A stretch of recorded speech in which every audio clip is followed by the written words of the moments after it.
This episode of Earl Grey is brought to you by Audible.com, offering more than 180,000 titles for smartphone, tablet, and desktop. To get a free audiobook of your choice and help Trek FM at the same time, visit audibletrial.com/trekfm. And also by Enterprise in Space, an international program of the nonprofit National Space Society. Find out how you can help science and education and become a virtual crew member aboard the NSS Enterprise Orbiter by visiting enterpriseinspace.org. Hi, this is Marina Sirtis, Deanna Troi from Star Trek The Next Generation. You're listening to Trek FM.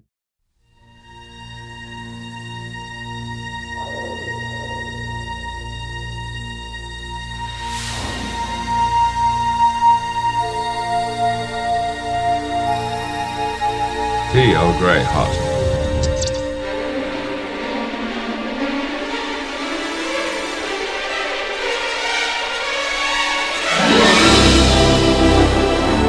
It's time for another serving of Earl Grey.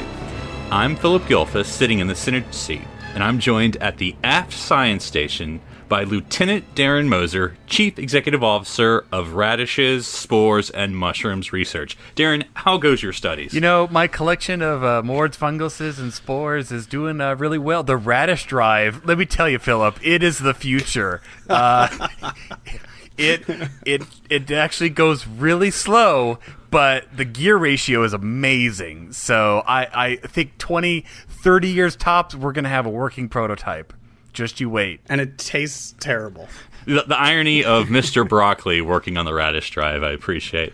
I'm also joined by Assistant Tactical Officer Ensign Daniel Prue. Now, Daniel, I hear you're installing some retro holographic emitters into our communications arrays. You know, I'm looking forward to all those people we hail just popping out at us. Yeah, it's tough, though. I'm working on the sit subroutine so that the people that you're chatting with can become comfortable no matter where they are. It's tough, but we're working really hard on it. So, and we have a very comfortable bridge. I mean, we want people to be able to sit down. Oh, so. Of course, absolutely. Yes. Well, as you can probably tell from that opening, we're going to be talking about the origins of Star Trek Discovery in The Next Generation. We have a lot of good stuff. Philip, wait, I don't think we host this show anymore. Wait, what? I think when we spore shifted, we actually ended up in Earl Grey, but now our new communications, we're transmitting from City Alpha 3. We're still stranded. Maybe this is a holographic representation. I don't know. But you can listen to us talking about Star Trek every week on City Alpha 3 as we transmit. No one's responding to our hails, Philip. No one's responding. Yeah. This isn't us anymore. I think we're just around. I think we just showed up here because, well, coincidentally, as it may be, this is 200 episodes of Earl Grey. 200 episodes. Oh my goodness. 200 episodes. Wow, that's right, and it's a big celebration for Trek FM and Earl Grey. Definitely. And all things Star Trek Next Generation. So, listeners, we want to return you to your regular host, and so have a happy 200 servings of Earl Grey. Make it so. Engage. Live long and prosper. Well, thank you, guys. As you guys just heard, the original crew of Earl Grey, Philip, Daniel, and Darren, for their introduction to our 200th episode of Earl Grey. Yay! Yay! We are literally sitting on the shoulders of giants. And again, just love the original crew of Earl Grey. Just to put it out there again, I found Trek FM because of them and just so happy to be here hosting now. So thanks, guys. I'm so excited for episode 200. Well, as you just heard Amy. Yes, I'm your host, guys. Richard Marquez. And joining me is, as always, the lovely Amy Nelson. Hello, Amy. Hello. I just really can't believe 200 episodes. That is so much work. And we've only done around 50. Well, Amy and I have done 30-something. Yeah. So, and to do that many and to have Earl Grey be 200 episodes old is awesome. Awesome. And also joining with us is also the amazing Justin Ozer. How you doing, Justin? I'm doing great. Great to be here with you guys again. He's the newbie. Yeah, you guys have been here for 30, 40 something episodes, and I've been here for like 10. But you know what? You make a good impact, and we love you for it. Oh, Absolutely, yes. Thank you so much. Yeah, it's great to be here celebrating episode 200 of Earl Grey. And yeah, of course, there's no way we could be here without Philip, Daniel, and Darren. So thank them so much for their contribution and coming in to do a little special intro for us for this episode. So today what we're going to be doing is, for our 200th episode of Earl Grey, we decided to talk about the 200th episode of Star Trek production, the 4th season episode Cupid. So what does that mean, 200? Because it's not the 200th episode of Next Generation. It's not, but I can explain because I've got to look this up. So, so basically, if you look at the episodes of the original series, there was 80, including The Cage. There was 22 episodes of the animated series. This also counts the movies. So by this point, there was, I want to say, 5 movies. And then add to that the number of TNG episodes there had been up to that point. It came to 200, totaling everything in Star Trek, all the episodes and all the movies. So that's how we come to that. Yeah, unfortunately, The Next Generation didn't last for 200 episodes, so we couldn't do that. But we could say the 200th Star Trek production was a Next Generation episode. So we're sneaking it in there. Yeah. It works. Right underneath the way. It works. It works. It's 200th, and we're celebrating our 200th, so why not? Yeah, and it's a fun episode. It is a fun episode. And actually, I was surprised that this one's, landed right on the 200th, because, I've heard, obviously, lots of positive things and also negative, because, it is what it is. Everyone loves one, and there's always someone who doesn't like it. So, yep. Right. So, for those of you that don't know what this episode is, so obviously this is season 4, episode 20, and basically it's a Q story. That's all it really is. That's all you need to know. That's it. No. Or you could say it's a Q and Vosh story. It is a Q and Vosh Q. story. Okay. Yeah. Someone doesn't like Vosh. So just to let you guys know, so Q picks up on a romantic tensions between Captain Picard and his old flame, Vosh, or should we just say the woman that shall not be named? Yes. Because Picard never says her name to anyone else, so I think it is fitting. No, I thought after Ro and Riker, Ro was the woman who shall not be named. Yeah. Well, I have many women that shall not be named. I'm sorry. I'm a little protective of my crew there. Let me get through this. So what happens is that obviously Q picks that up and he transport them, the entire crew and also Vosh and also Q transported them into the world of Robin Hood. So basically the old time story of Robin Hood saving Maid Marian. So that's basically what it is. And what were your guys' first impressions? I'm going to start with Justin. Well, the first time I saw this episode, so I think there had been a Q episode since Deja Q in season 3. And it's kind of a nice follow-up because it's a callback to Q had lost his powers and had to kind of struggle through, and that's a hilarious episode. Now he has his powers back. He wants to give Picard some kind of gift. Picard's really irritated by all of that.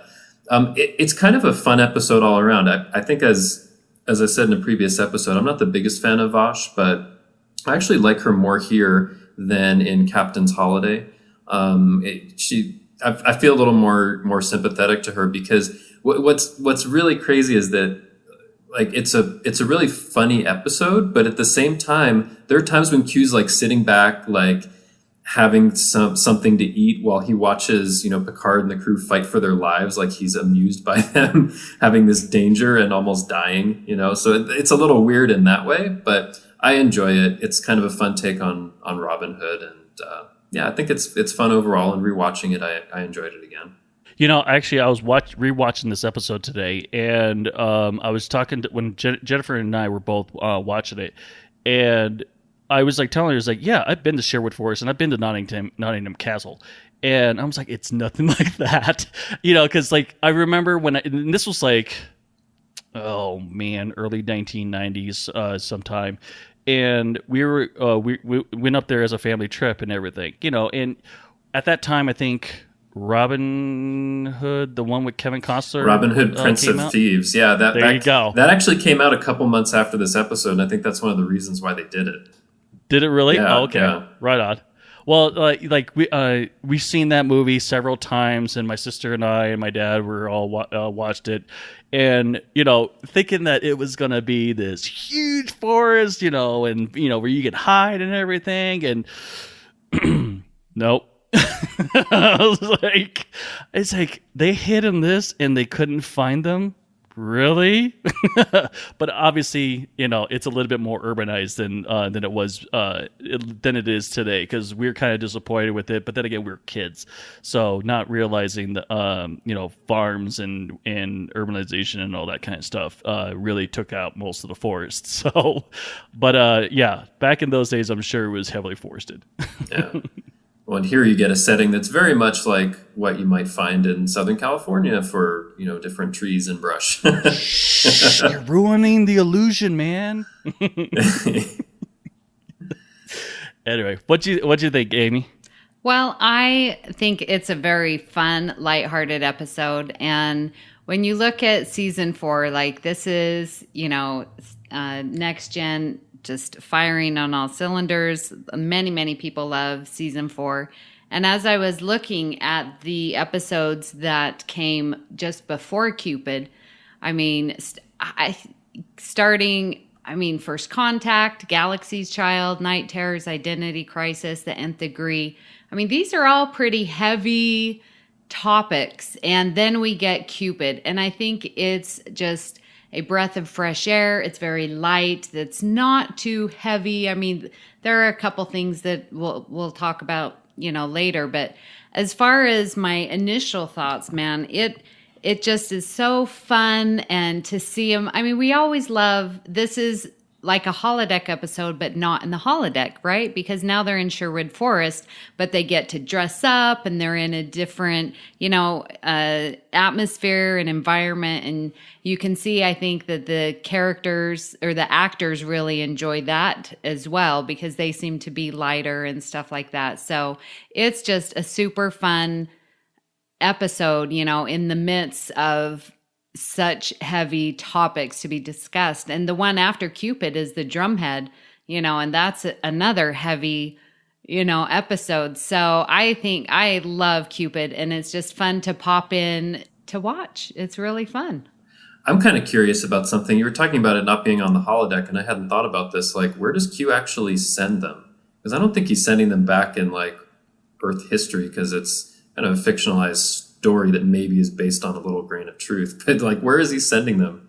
Well, when they get sent, Picard says, well, this is Q sending us to his idea of what Sherwood Forest is. So in my mind, in the episode when we first meet Q, where they send them with Tasha Yar, do you remember the name? Yeah, to the courtroom area. This is an encounter where they go Farpoint. to the battle with the pig. Oh, you're people. Talking about Hyde and Q, I think it is. Yeah. Yeah. And so that's sort of just this, made up place where Q sent them. And so in my mind, I'm thinking, well, this is just another place where Q sent them, and it's just completely confined in Q's, because it's not going to affect any timeline. It's not going to affect any other culture. This is just a Q place where he's putting them.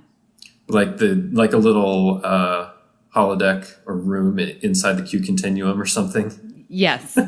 Okay. I like that. Or like a little box or something like that. Yeah. Maybe like a little cube, like Moriarty. Yeah. Yeah. Yeah. There you go. See, it all comes around in Star Trek. Yeah. There you go. It comes around. Awesome. Well, I actually like this episode. It's not one of my go-to ones. I haven't seen this episode. It's been a while since I've seen this episode. But as soon as we started discussing that we're going to actually discuss this one, it's a really fun, very fun episode to watch. Jennifer loved it. Um, so she loves some of the humor, and I'm like, no, look, he's gonna smash the thing, and I love that part, and we'll discuss that later. But like, oh my gosh, there was lots of quotes that you can definitely come out of this, and we discussed a lot about Vash, and one of the things that I was thinking when I was watching the episode and how we've discussed how Picard and let's say what is that astrometric officer? What was her name? Nella Darren. Nella Darren. Is that her screen name as well? Yeah. Was it? Yeah. Her name is Nella Darren, Commander Nella Darren. Oh, there you go. Okay, so there we go. But I was thinking about their relationship, Bosch's relationship with Picard, and why it didn't work with Bosch. And I firmly believe that it's because of Q. I mean, she's obviously an archaeologist at heart, but at the same time, she's out there for profit to sell all these artifacts. Now, whether or not she wants to put it in a museum or not, or want to make Latinum or something like that, I just think that that was one of the things that was probably the main reason why Vash and Picard did not end up together they could have after Captain's Holiday. But clearly, he didn't talk about her to the rest of the crew. What do you guys think? I think it didn't work out, and I think Q has nothing to do with it. And I think Picard sums it up perfectly when at the end of the episode, Vash tells Picard, well, I'm going to go off with Q. And he's like, what? Why would you do that? Q is so unreliable, inconsistent, just so selfish. And, and he lists all these attributes that is Q. And then she says, remind you of anyone? And it's like, oh, yeah. Okay, so now Picard's realizing, yeah, it is a great fit for Q because they are so similar, and that's why it would never have worked, even if Picard was trying to fool himself and, trying to make it work. It just never would have worked. So, yeah. Yeah, I think Picard has a certain fascination, but there's all of these things that he finds that she's in it for herself, she's in it for profit, she's going to, take what she can from archaeological sites, and I don't think it would work. Now, out of curiosity, Amy, have you seen the Deep Space Nine episode that has Q and Bosch? I don't think you have. Oh, gosh. Anyway, it's not the best episode, no, but it's a follow-up. Didn't they show up on Voyager? Not Bosch, but Q. Oh, Not Bosch, okay. Yeah. All right. Just Q and his son and I guess spouse. Yeah. Yeah. Actually, you know what? That's funny you mentioned that because I actually just watched that episode. Oh. Yeah. But anyway, I can definitely see it. Q and Vosh are a better match because they like to make mischief and it's fun to have some power and do some stuff, right? That's kind of their thing. Yeah, I thought, comparing to their relationship in Captain's Holiday versus this one, yeah, I think you're right. Captain Picard has a curiosity about her, and that, some people say opposites attract, and we are seeing that for sure with these two characters. I love the interplay when Vosh is eating breakfast after obviously spending the night with Jean-Luc, as she continues to call him, and that sort of rubs me the wrong way. And then Beverly's like, oh, we usually have breakfast. And then Beverly just comes right in, starts drinking her tea with them. That is so great. And so I think that with Vosh, they don't really know her, and Picard is not willing to talk about her. And I think she gets that realization. And so throughout the episode, she seems more distant and pulled back because she realizes that Picard never has mentioned her to anyone, especially to Counselor Troy. She's like, well, aren't you supposed to counsel him? Isn't he supposed to talk to you? So I like Vosh better here in this one because she's not so she's just more distant, I think, with it. I think this is the last time we see her, don't we? This is the last time we see her in TNG. In TNG, Yeah. right? That's what I meant. It is, and I'm always surprised by that. You know, I watched this episode and I'm like, really? She was only there twice? I thought she was there more, but yeah, just this and Captain's Holiday, and that's it for her on TNG. Again, one appearance on DS9, but It's not like she sees Picard in DS9 anyway. She talks about him, but yeah, that's really about it. Yeah. I mean, and her character, you would think, as I think about this a little more, she is very commanding, and when she comes into a room, like, she owns the room. oh yeah, nobody's and going to ignore her, right? Yeah, and she comes to the bridge, and is this where Jean-Luc sits? You know, I mean, just no hesitation. She's going, and so I can see why Picard would, find that attractive, because, he would want a strong woman in his life. Well, when you're a smuggler, you kind of have to be. Have to be strong, especially when you're stealing artifacts and stuff like that. You kind of have to be. Well, but I mean, you could be a smuggler and play your cards as no one's going to remember me. But I think with Vash, everyone remembers her. Yeah, but I mean, if you're looking for an opening or something like that, especially when you're trying to probe for weaknesses. I mean, let's take. Okay, this will be a tangent, but this is Star Wars. I mean, let's talk about, Han Solo is very, very suave and everything, and asks a lot of questions as well, and he's very commanding as well. So, I don't know. Yeah. Maybe, yeah, I don't know. That's, to me, that's a classic trait. But, yeah. Not that I know smugglers. But, continuing with Vash, and I like her in this episode better than Captain's Holiday, because we do get to see her interaction with almost everyone of the crew, because, first it's with Beverly, well, obviously with Picard, but, when Beverly joins him for breakfast, and then Beverly starts showing her around the ship. And so you get to see them one-on-one with each other. That's classic. I mean, that's so, so good. And then Beverly gets called to sickbay, and so there's Riker, and so we get to see Riker and Vosh one-on-one. Oh, and do you notice, as soon as Vosh comes in, Riker gets his slowly spreading smile? Oh, my goodness. Oh, yeah. For sure. And so we get to see Vosh, obviously, with Counselor Troy. And so we get to see Vosh interacting with way more of the crew than we ever saw in Captain's Holiday. And I think, do you remember the actress's name? I just saw it in my head, and I can't. Jennifer Jennifer Hetrick, is it? Yeah, Jennifer Hetrick, it is. Yeah. And and her acting in this one, just to me, is really just spot on. And I like seeing the interplay that she has with the different crew members. Mm-hmm. Yeah, I like that as well. And you get to see more of her personality because, for Captain's Holiday, Picard interacts with her, and so do, the people on Risa with all their schemes and stuff. But the rest of the crew has no idea. They haven't even heard of her until this episode. So it's really great to see that, and you get to see more of her character and her interactions. And it seemed like in Captain's Holiday, she was this person that was just kind of ruthless and out for herself. But here, she has kind of some bruised feelings that Picard didn't tell people about her. So you see this other side makes you more sympathetic toward her, that she has some, feelings and wants people to know that she means something to someone, Yeah, she's more vulnerable and therefore relatable. So on the other side of that, and here's how I'm saying it. I live a very private life, and I don't tell anyone everything. And I just think that it just shows Picard as more of it shows how very private he is.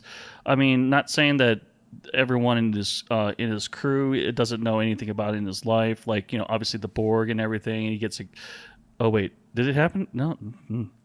Anyway, but it just shows really how private Picard is. And I mean, I guess. Do you think if it was Kirk and Vosh that everyone on the ship would have known about it? I mean, do you think with a different captain it would be different, or it just has something to do with the position of being a Starfleet captain? I think it has something to do with the Starfleet captain, because it really I don't know, I don't think we really saw that in the original series. No. I mean, obviously he has romantic relationships, but you never see that interplay between the two between the crew and him, really about the previous relationships, unless it comes up obviously with them. Unless it's a person that's actually on the ship, right? Right, exactly. And it's like, and I was just thinking about that. I think it has to do with more of a commander, you know, you don't want to leave yourself vulnerable. But I mean, I guess at the same time, when you've been together that long, I guess it kind of has to happen and it unfolds in your personal relation, or your personal relationship's going to mesh in with your professional, especially when, you know, you really can't have one, especially on a starship. Yeah, well, she definitely heard that time and time again. Well, you know, Captain Card is a very, a private man. Well, he's not so private when Q's around, right? I mean, he's always intruding on their little private moments, just coming out of the bulkhead and just looking at everything. Yeah, he's kind of a little peeping Tom, isn't he? Right? A little creepy. Yeah. And they're like, creepy. aren't you going to kiss her goodbye? And then he pops in as like, I forgot my hat. Really? Well, there's that part, but then there's a part where his head is poking through the bulkhead. Is that when he's checking in? Is it on Picard or is it on Vosh? Well, it's Bosch's quarters, so Vosh's quarters, like, ugh. Yeah. He's pretty creepy at some points in here. Right. Yeah. Yeah, we get to see Q again in Picard's quarters when he's sleeping. This is the first time that and he's like right he there, right in his bed, Picard in bed. right there. Yeah. You know, speaking of his quarters, you would think that they would have drapes over their windows or something like that, or some kind of privacy. Because you'd think so, because there could be a ship passing by, and someone could they're see gonna through. see in those tiny little windows. No, I'm serious, because that's exactly what. It was a Voyager episode, and they were talking about, why don't you put drapes, you know, in case we pull into a busy starport that no one can see and see. Don't they have the little things, the like blinds that come down, or is that Voyager? I don't think any starship has down one. And then it goes up. Maybe you're thinking of Enterprise, because I don't remember drapes or anything like that. Okay. I don't think so, but there is a Voyager episode where they're going through a void in space, in the episode Night, I think it is, where they talk about, you know, it'd be nice to put up some drapes, but I don't think they do, because they're just so distracted by there being like nothing outside the window. Right. And I guess, you know, 90% of the time you're not going to worry about that, but those one times where someone could be like, binoculars and everything. Yeah, I don't know. You're I don't know, in space dock, or, you know, docked at a station, and there's another ship that's over here. Maybe they could see. I don't know. Who knows? Maybe. I don't know. But I mean, that's creepy enough as is. So speaking of being creepy, let's talk about Q. So he says that Q says he wants to repay a debt to Picard, obviously, for helping him out when he was casted out from the Q Continuum. But like, he's endangering everyone's lives. And is he funny or is he menacing in this episode? See, I think he's pretty funny and also menacing, but a question came up in my mind, like, really, would he really have let anybody be executed or killed? Was that really at stake? I don't know. He makes it seem like it and the crew believes it, but I don't know if he really would have done that. Like, oh, well, I guess, you know, Picard and Vosh are going to get their head chopped off. Would he have gone through that with that? No, it wouldn't be fun. Then his fun would end. Like, Picard, the most fun he could possibly have, would be dead. I mean, he plucked, well, obviously it hasn't happened yet, but he plucked him from death. I mean, so he could replace his heart. Well, not replace his heart, but he still, I mean, he probably had something to do with him surviving on the table when he gets his heart worked on. So, in Tapestry. Yeah, but what do you think, Amy? I mean, is he funny? Is he menacing? What is he? He's completely funny in this episode. And I don't think that he would in any way, shape, or form allow anyone to get hurt too bad. And if they did, he would just bring them back and reset, the time continuum. So he brought Tasha back to life in the in Encounter at Farpoint. You beat me to it. I was just about to say something about it. Yeah. So he can do that. But I mean, but then again, he brings them face to face with the Borg in season 2, and 18 people die and never come back. So, he causes some death. Oh, those were red shirts. Oh, come on, Amy. They should mean just as much to us as anybody else. That's true. That's true.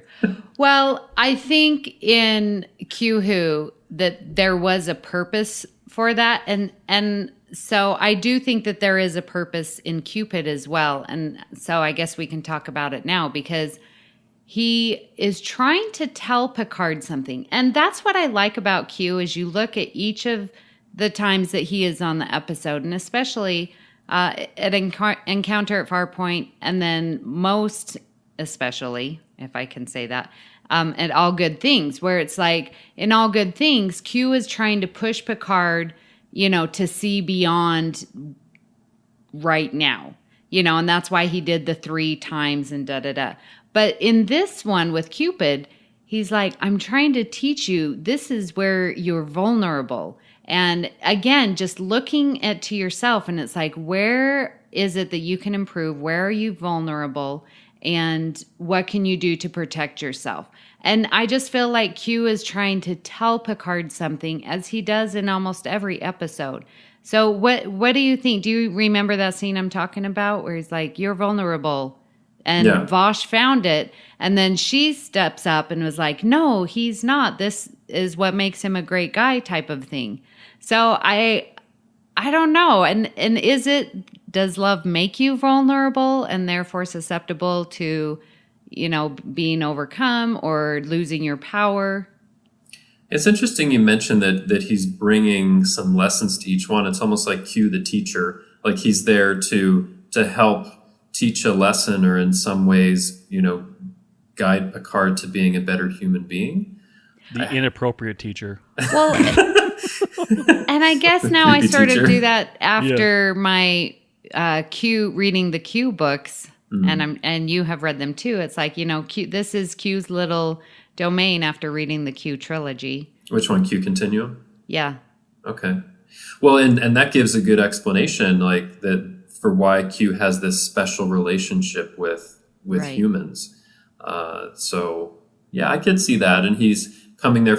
I mean, like in Q's own kind of inflated sense of ego way, he's coming there and saying, you helped me, how can I help you? And Picard's really grumpy about it. He's like, go away, get out of my chair. You can leave. But I mean, like if because I know Picard's been annoyed by him before and all the stuff he's done, but if Picard were to step back and be like, wait a minute, this guy is trying to do something for us. He's never really offered that before. So maybe I should think about what I want. And when he can't, Q has to give him a really hard lesson. Like, this is making you vulnerable and I need you to realize that. And he does. So yeah, he's doing him a favor. Yeah. And in going with that, and I can see why Picard doesn't, because Picard doesn't trust Q. And so you've got someone trying to give you a gift who you don't trust. Well, what is that gift going to entail? What are the strings are attached? Like, if I tell you I wanted something, would you really get it? You don't want to say something that you truly want and then have that person just smash all over it. You know what I mean? So I can sort of see Picard doing that and saying, yeah, you're trying to give me a gift. No, thank you, because I don't trust you at all. Yeah, and he's saying, and from the very first time we see Q, there's good reason why Picard shouldn't trust him. Like at the same time, just by saying the gift you can give me is by going away, he should know at some level that's not going to satisfy Q, or that's not what he's looking for, and he's just going to get mischievous and do something he doesn't want. I wonder what would have happened if Picard would have said, okay, you want to do something for me, then destroy the Borg for all time, so we never have to worry about them. Would he have done that? I don't know. No, Picard would not have said that. Probably not. No, because he would have sent Hugh back with that bug. That hasn't happened yet. I know, but I'm saying that's his character. Okay. He wouldn't have done that because he didn't do that. Time is non-linear here on Earl Grey. Okay, all right, true. Or he could have said something like, And Picard wouldn't destroy an entire species. Okay. So, but what if he said something like liberate the Borg and return them to their previous lives? Or I don't know, something that could add to to the world or the universe. He could have, but he was just kind of annoyed in the moment. But it kind of works because we get this fun Robin Hood adventure. Oh, absolutely. Fun Robin Hood adventure?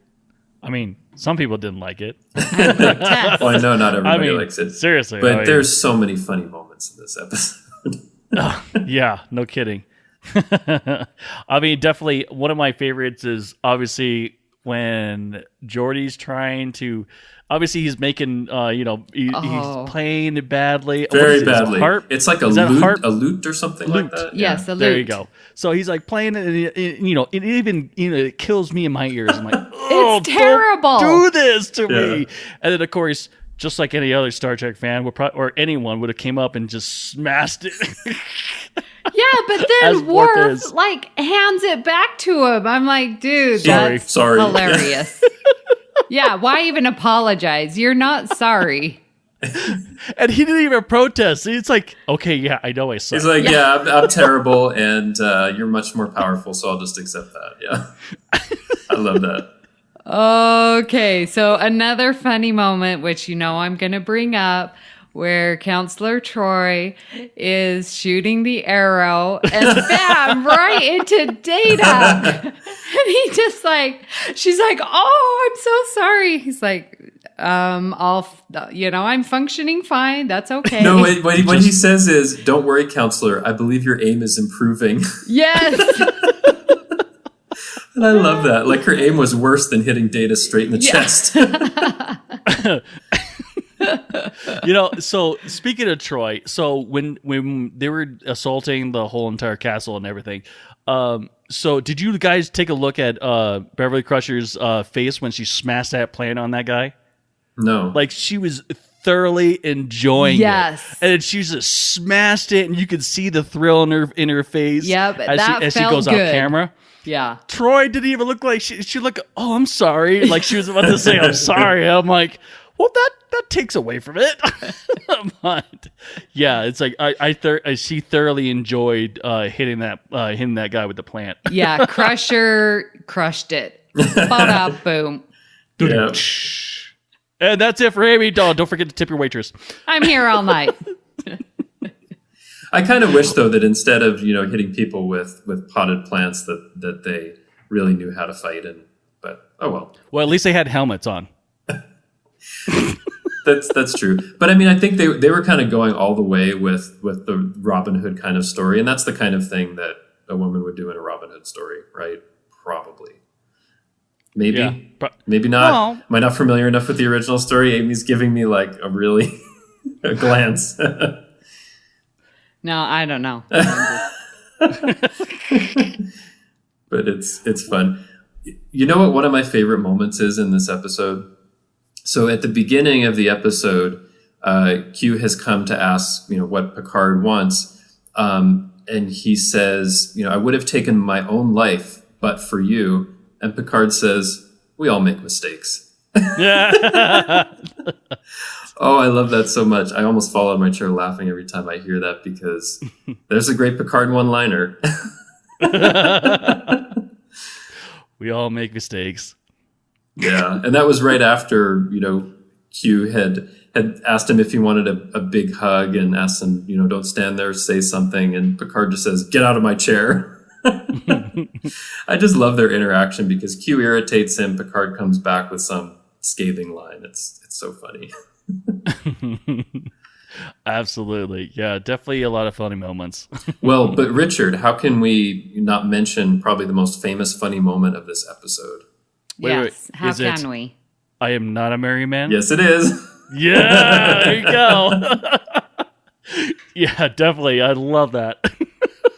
So Worf. Yeah. Oh yeah, yeah. He's not really a merry man anyway.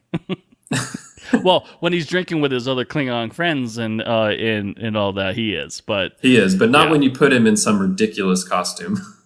Oh yeah. I think he looked good as Will Scarlet. No? Yes, he did. Yeah, very much so. I mean, he looked better than Riker, in my opinion. Yeah, what did Riker have on? Was it just like some animal hide or something? What was he wearing? Yeah, it looked like some kind of wolf pattern, I'm sure, or wolf pattern. It was some kind of wolf fur. There you go, not patterned.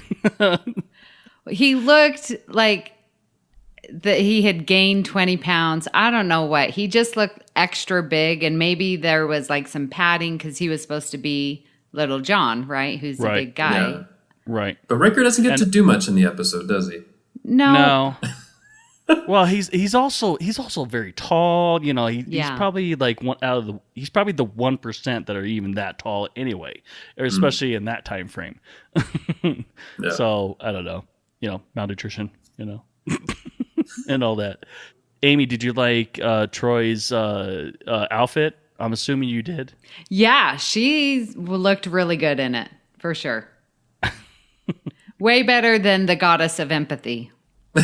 Oh, I don't know. People would actually argue with you. No about that. way. I can't believe anyone would like her in that. She looked really good here in Then you Cupid. can't believe me because Come I on. like her in that. Troy herself tells that goddess of empathy to muzzle it and go away. So she doesn't like the outfit either, I think. That's right. Well, yeah. But you know, there's one other moment. So when they're in 10 forward and Worf sees Vosh and he says, "Nice legs for a human." That's so funny. Oh, My goodness, God. the way that Michael Dorn says stuff is he just has perfect timing, doesn't he? Yeah, he does. I mean, I wonder if he says that with Picard because I mean he does wear tights in his dress uniform. So you know, Captain, you have yeah. nice legs for a human. you'll see Klingons walking around with that. No, the Klingon dress uniform does not look like that early one with the tights. Yeah, yeah, it's a little bit tight. One thing, it's not really funny, but I like the interplay with Vosh and Q. And I think when Q realizes, so Vosh is supposed to be beheaded, right? Because she's not going to marry. And then come to find out, oh, she's going to marry the guy. What's his Sir name? Guy? Sir, yeah. Guy, yeah. I so meant to do that, listeners. Yep. You know, and so Q's like, wait, there's not going to be a beheading, and no, because Vosh is going to marry, and she's gonna, and that's what I like about her is she's going to do whatever it takes to take care of herself, and that is awesome and something that I think we all should do. You got to take care of you, and even if someone thinks that they're playing you, you flip the script. Yeah. I have to say, though, every time I see this, I think, would somebody really give a choice like marry me or get your head cut off? That just seems really odd. But Well, if you have absolute power like some of the lords did back in those days, yeah, I would assume so.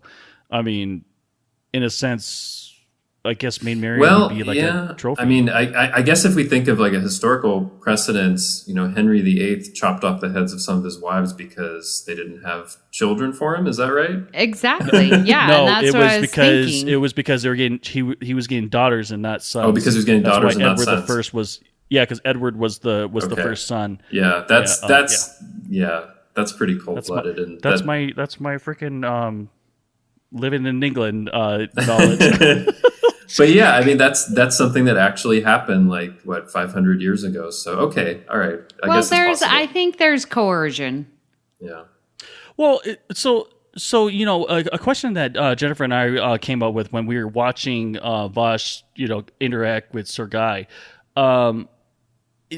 Would someone like that stick out? I mean, I'm not saying just a disclosure. I'm not saying women are stupid or anything like that or cunning or whatnot. I'm just saying like a woman of the 24th century, being educated as she is, going back to the 14th century, would she draw a different kind of attention than a normal woman would do back then, or you know, do you understand what I'm saying? Do you guys understand what I'm saying? I kind of know where you're going, but I think in different periods of time, even when women haven't had as many, you know, rights or ways of doing things, there have been, you know, women who have been strong or resisted in certain ways. So I don't know. Would she have stood out? I don't know. I didn't live during that time. Haven't read too much about it. But I mean, I think that it's important when we think about what actually happened that not everyone's going to be the same and some people are going to be different, even if there's some suppression going on. Well, and I think it stands out when Vosh sends her handmaiden to try and go and deliver this letter.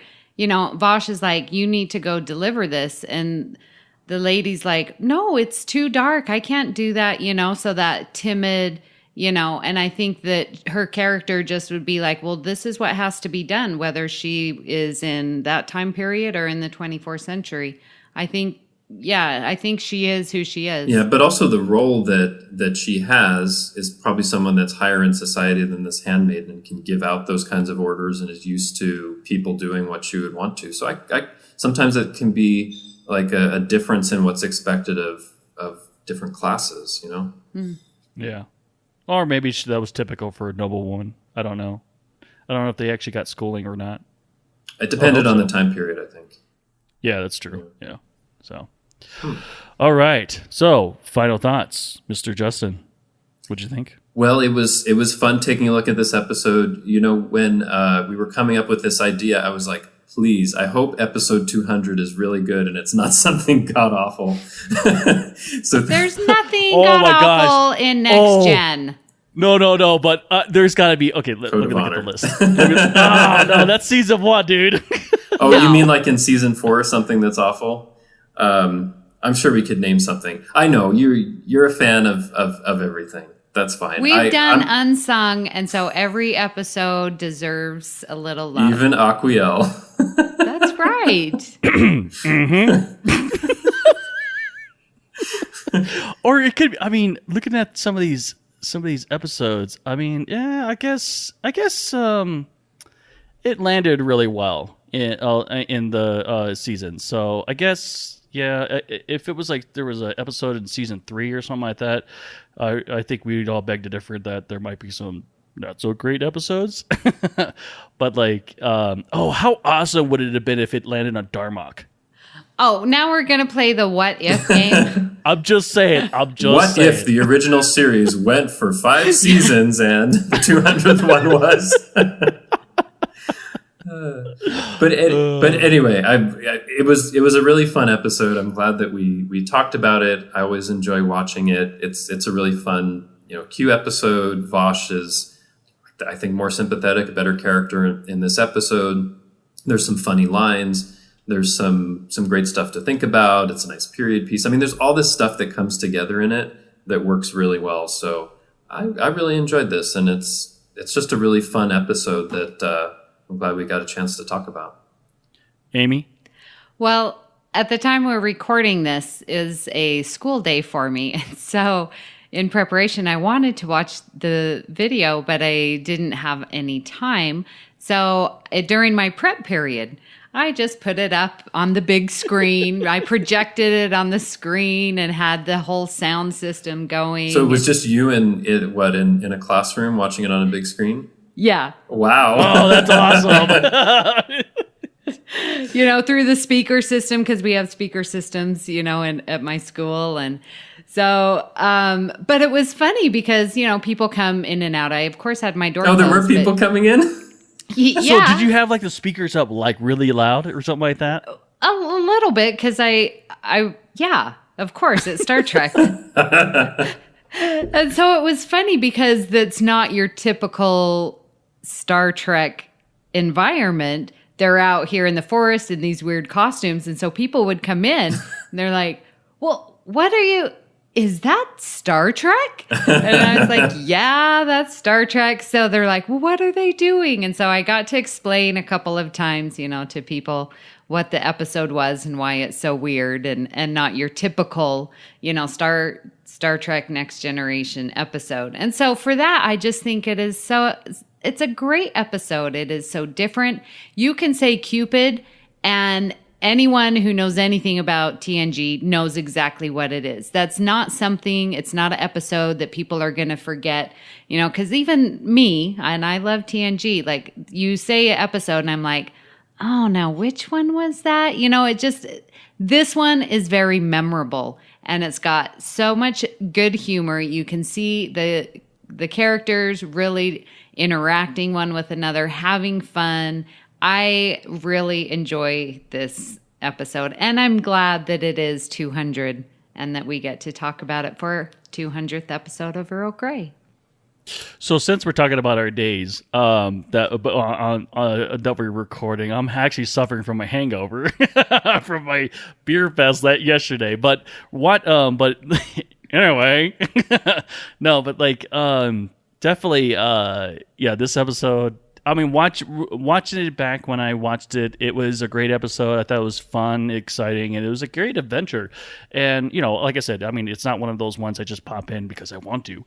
But since we were talking about it and watched it again, and it's a very fun episode. There were a couple of things that I forgot. Some of the jokes that just made me laugh again. And it's definitely one of those fun ones that you can definitely... experience. We can definitely call back to this episode quite a bit because there's a lot of those one-liners that are funny that are just great.